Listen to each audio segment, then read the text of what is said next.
சிலுவையோட 4வது வார்த்தை வந்து பரிதவிப்பு. நம்ம என்ன ஃபர்ஸ்ட் வாசிப்போம். மத்தேயு 27:45 வாசிப்போம். 6ஆம் மணி நேரம் முதல் 9ஆம் மணி நேரம் வரைக்கும் பூமி எங்கும் அந்தகாரம் உண்டாயிற்று. 9ஆம் மணி நேரத்தில் இயேசு ஏலி ஏலி லாமா சபக்தானி என்று மிகுந்த சத்தமிட்டு கூப்பிட்டார். அதற்கு என் தேவனே என் தேவனே ஏன் என்னை கைவிட்டீர் என்று அர்த்தமா? இது என்னன்னா 6ஆம் மணி நேரம் முதல் 9ஆம் மணி நேரம் வரை பூமி எங்கும் அந்தகாரம் உண்டாயிடுச்சு. ஆனா அது வந்து நார்மலா அந்த டைம் அது வந்து வரக்கூடாது. நண்பகல் முதல் மதியம் 3 மணி வரை அந்த அந்தகாரம் சூழ்ந்து இருந்துச்சு. இது வந்து இயற்கைக்கு அப்பாற்பட்ட ஒரு அந்தகாரமா இருந்துச்சு. ஏன்னா பஸ்கா காலத்துல வந்து சூரிய கிரகணமும் வராது, சுழல் காற்றும் வர்றதுக்கு எந்த வாய்ப்புமே இல்ல. அதுக்கான சாத்தியம் இல்லைன்னு பைபிள் மென்ஷன் ஆயிருக்கு. யாருமே எதிர்பார்க்காத ஒரு நேரத்துல அந்த அந்தகாரம் வந்திருக்கு. அது ஏன் வந்துச்சுன்னா வாசிப்போம். ஏசாயா 53ஆம் அதிகாரம் 10.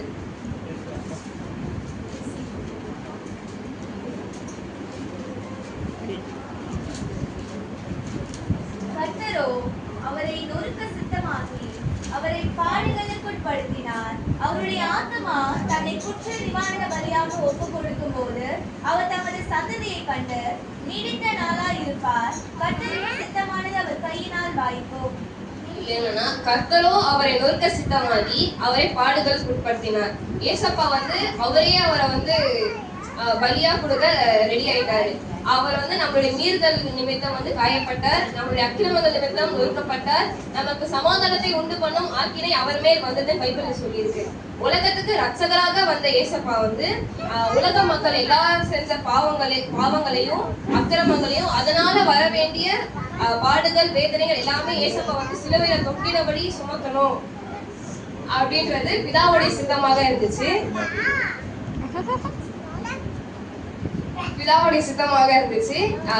உலகம் தோற்றம் முதல் உலகம் முடியும் வரை இந்த எல்லா மக்களுடைய பாவங்களும் ஏசப்பா மேல வந்ததுனால உலகத்தோட வெளிச்சமா வந்த ஏசப்பாவை சுத்தி இருள் சூழ்ந்துச்சு.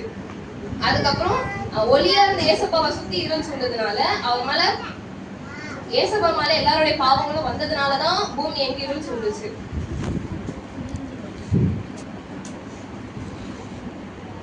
ஏசப்பா வந்து ஏலி ஏலி லாமா சபக்தானி அப்படின்னு சொன்ன அப்போ வந்து மதியம் 3 மணி. பொதுவா அந்த டைம்ல வந்து மதியம் 3 மணிக்கு தான் வந்து அந்த அந்தி பலிலாம் செலுத்துவாங்கன்னு பைபிள்ல மென்ஷன் ஆயிருக்கு.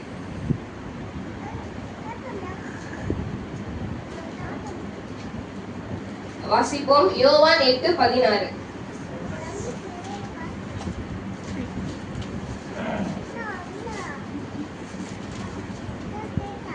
நான் நியாயம் தீர்த்தால் என் தீர்ப்பு சத்தியத்தின்படி இருக்கும்.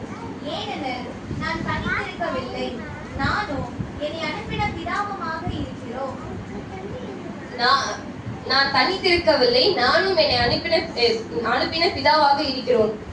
என்னன்னா ஏசப்பா பூமிக்கு வந்ததுல இருந்து சிலுவையில் அறையப்பட்ட வரைக்குமே ஏசப்பா வந்து பிதாவோட தொடர்புல மட்டும்தான் ஏசப்பா வந்து பிதாவோட தொடர்புல தான் இருந்தாரு. பிதாவாகிய தேவன் வந்து ஏசப்பா மேல எப்படி அனுபவிச்சிருக்காரோ ஏசப்பாவும் பூமியில வந்து பிதா மேல அனுபவிச்சு பிதா சொன்ன எல்லா காரியங்களும் பூமியில செஞ்சாரு. அவருடைய பிதாவுக்கு அன்பா ஏசப்பா பூமியில இருந்தாரு. ஆனா எப்போ மனுஷங்களோட எல்லாருடைய பாவமும் ஏசப்பா மேல வந்துச்சோ அப்ப வந்து பிதாக்கும் ஏசப்பாக்கும் நடுவுல இருந்த அந்த தொடர்பு வந்து துண்டிக்கப்பட்டுச்சு. ஏன்னா எல்லா பாவங்களும் வந்து ஏசப்பா மேல பட்டதுனால ஏசப்பா மேல வந்து விழுந்ததுனால ஏசப்பா வந்து சாபத்தின் சின்னமா வந்து சிலுவையில தோன்றினாருன்னு இருக்கு. ஏன் சடனா ஏசப்பாக்கும் பிதாக்கும் உள்ள தொடர்பு போச்சுன்னா வாசிப்போம். ஏசாயா 59:2.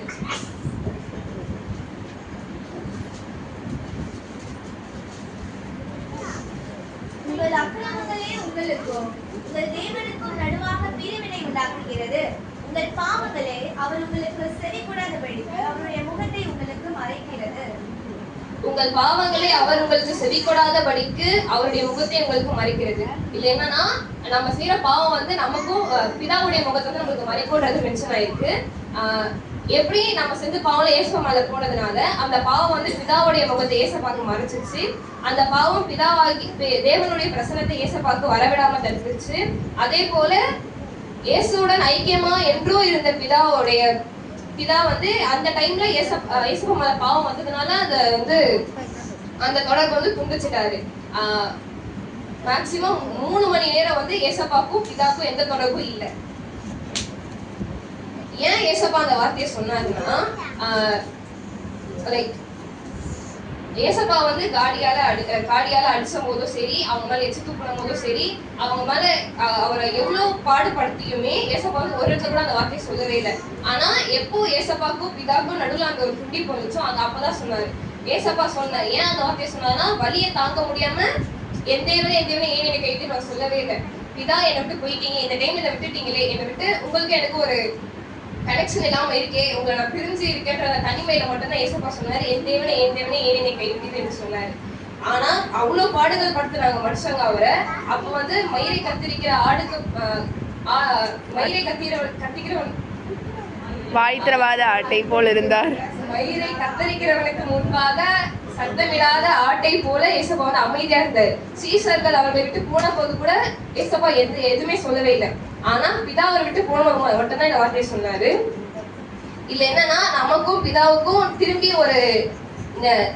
ஒரு கனெக்ஷன் வரணும்ன்றதுக்காக தான் ஏசப்பா இதை சொன்னாரு. இதுக்கு ஃபார் எக்ஸாம்பிள் ரோமர் 5:1-2, கலாத்தியர் 4:1-7 இந்த மாதிரி அதிகாரத்துல என்ன சொல்லியிருக்காங்கன்னா, நம்ம திருப்பியும் பிதா கூட ஒரு புதிய உடன்படிக்கை வச்சுக்கணும்ன்றதுக்காக தான் ஏசப்பா இந்த வார்த்தை சொல்லியிருக்காரு.